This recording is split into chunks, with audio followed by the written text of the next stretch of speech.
Mahibutak po sa inyong lahat. Meron po akong update ngayon sa weather forecast sa Pilipinas. Meron pong bagyong sa loob ng PAR sa Pilipinas, doon sa Eastern Mindanao. Sabi ng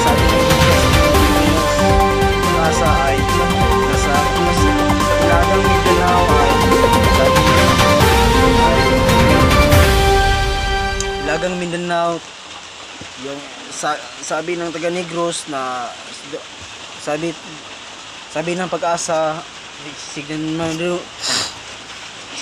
1 po dito sa Negros Oriental.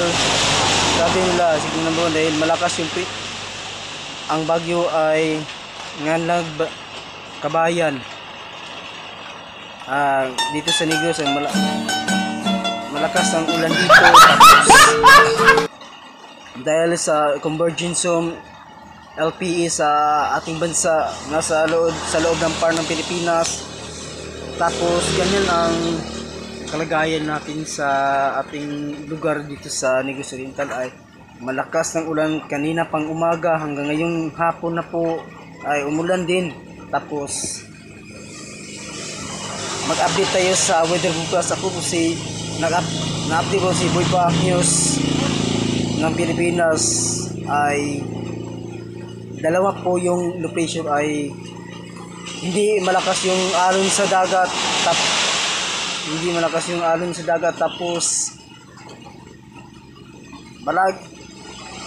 yung ulan kaninang umaga.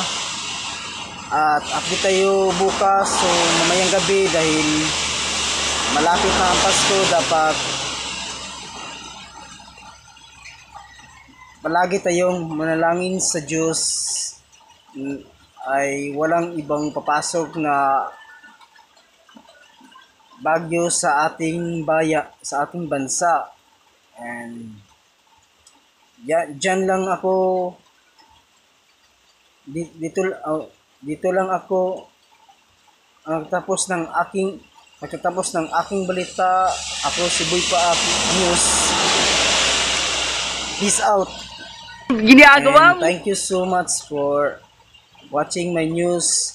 Update kayo sa Pag-asa dito sa Barangay Kabangahan, si Boy Pa News. Thank you so much for watching YouTube channel and Facebook page and